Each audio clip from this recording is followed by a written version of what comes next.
Hello there, Ray here, and today we will be looking at some new 1.17 AFK farms. First, we'll be looking at the big drip leaf farm, and then we'll be looking at the hanging roots. Now, there has been some recent changes to both drip leaf and the hanging root. Some of my previous farms that I've designed for these now be updated to work once again. And it would mean the world to me if you guys would subscribe, as I've designed thousands of unique farms and machines over my 12 years of playing Minecraft.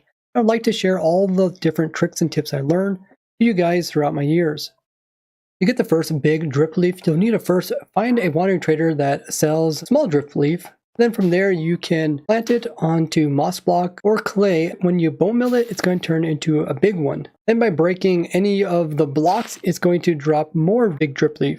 And these blocks are useful. If anything stands on them, it will slowly drop them off and then reset. Kind of like a trapdoor, but it's automatic. And there's a lot of cool things you can do with them using this, which I showed in these two videos linked below. So now that you got yourselves a big drip leaf, you're ready to put it into this amazing farm to get a whole bunch of them. Let's go ahead and give it a try. You just turn on this lever here, and it's going to turn on this really fast clock. Close the door behind you and just aim at the back and hold down right click. What the farm does, as soon as you plant them down, it's going to grow them to a bigger size, which then breaks them off. This will turn your one drip leaf into a whole bunch of them. And you can go AFK while leaving your right click button held down. And you can have the player automatically hold down this button for you by pressing F3 plus T. And then when this comes up, release your button that you're holding down. And now your player will automatically do it on its own. Then you can press like Alt Tab to switch to a different window and work on other stuff. All the loot off the farm can be found in this chest down below, and the on and off switches up here. The way that the farm works is that we have this piston moving this observer, making a clock right here. This clock is powering the piston and this dispenser, which is full of bone meal. So when the player AFKs here, he's going to place in a drip leaf here, and then he's going to right click again and place another one here. They're both in front of the dispenser. We're going to bone meal them, which is going to make them grow upwards and grow like that. And then the pistons are going to come in and break off the top. And then when the top breaks off, it's going to drop two items. You just turn one into two of them. And then the process repeats itself by you placing in some more.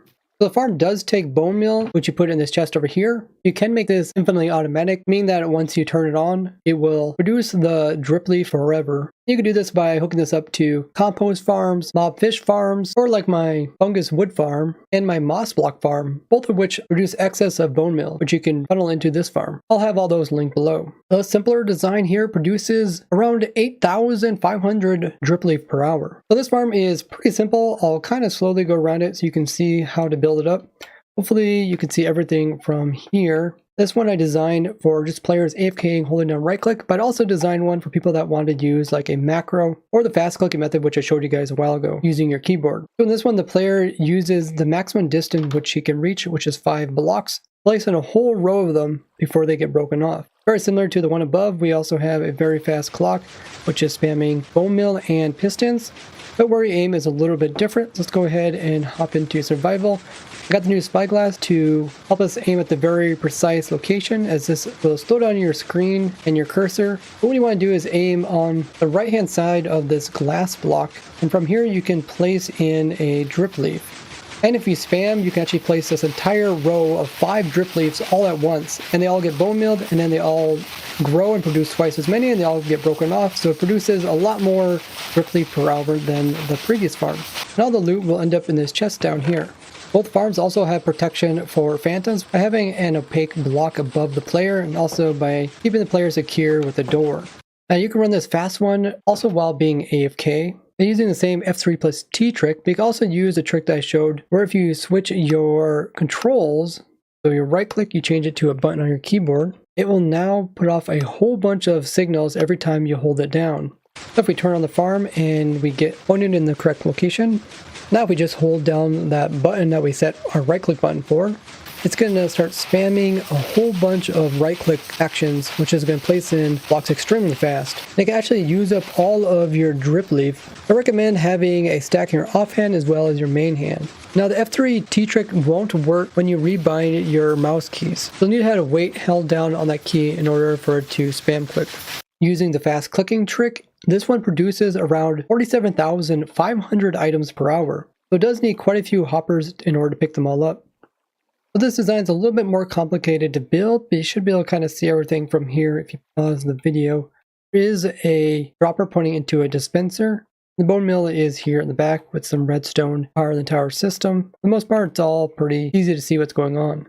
The next two farms we're going to take a look at are for the hanging roots. There's a few ways you can get the hanging root item. One of them is by getting a moss block from a wandering trader, bone milling it until you get an azalea, then bone milling that until you get a tree out of it, which will convert the moss into a rooted dirt. Then the rooted dirt can be bone milled to produce a hanging root. Alternatively, you can purchase a rooted dirt directly from these guys. Then using shears on these blocks will give you your item. The main use for this block is for decoration. Now, I have previously made a video on my hanging root farm, but they changed it so now you're able to break these blocks off instantly instead of taking a while. That means I can make these farms much faster than previously. So the first farm here is a standalone farm. You just turn it on and you stand inside of it. And then you hold down the left mouse button while holding shears, and it will instantly remove the hanging root and drop it as an item, which will be picked up by the hoppers underneath and will be put into the chest down below. The way it works is pretty simple. We have the rooted dirt block right here, and we can automatically bone mill this by having a dispenser point directly inside of it. That's going to bone mill it, which is going to automatically put in the hanging root block below it. We have a whole row of these that are being powered by this observer clock over here that has an on and off switch. And all the dispensers being fed bone mill by the chest behind them. All the items that fall in are just going directly into a bunch of hoppers, which are going directly into chest. In order to get the most out of this farm, you do probably want to use a fast clicker, and you want to stand a little bit inside of it so you can reach all the way back to the very farthest block. And then you just hold down the left mouse button. Now you can do automatic holding down with F3 plus T, and then release up on the mouse button. Now your guy will automatically remove them. At max speed, this farm produces around 66,000 hanging root per hour, which is pretty insane for such a small setup. That also means it's going to take 66,000 bone mill. You'll need a decent bone mill farm or even a bone farm, like my skeleton farm or my wither skeleton farm. Now, because this farm does need a tool, durability is used up, and shears don't have a lot of durability to start with, only 238, even with unbreaking. They don't even last 1 minute.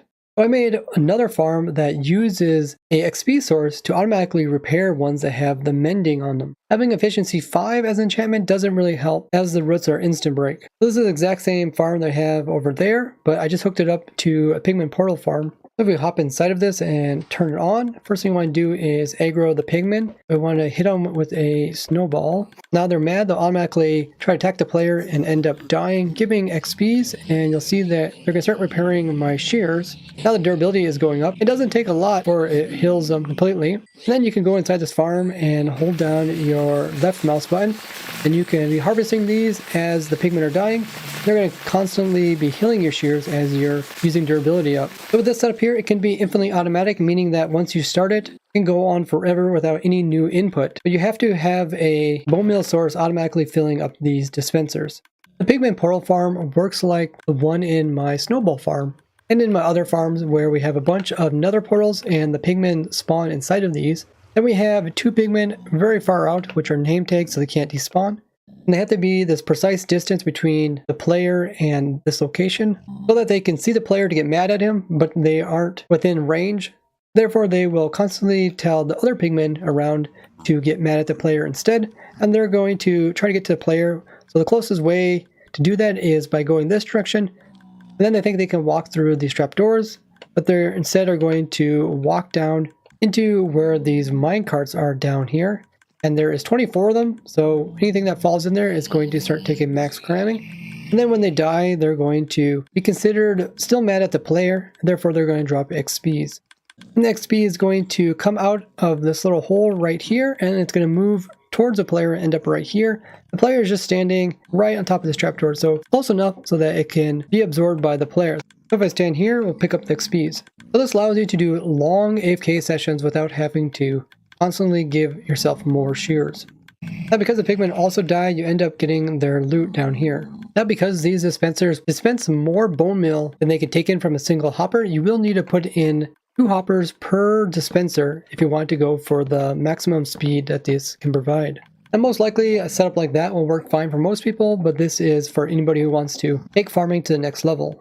So the setup for this farm is pretty simple. You can kind of see everything as a circle around it. If you'd like to build up any of these 4 farms or any other 1.17 farms that I've designed, have them all in this world, and you can find the world download link below. And there's almost 30 new types of farms in 1.17. If you want to learn all about them, check out my Simple Farms and Machines playlist, which goes over all of them. I hope you guys enjoyed this video covering these simple 1.17 farms. And if you found this video useful, make sure to leave a like as well as share it with other Minecrafters so they can learn about the large amount of automation that is in the game. I would like to thank you guys for watching, and I'll see you guys in the next one.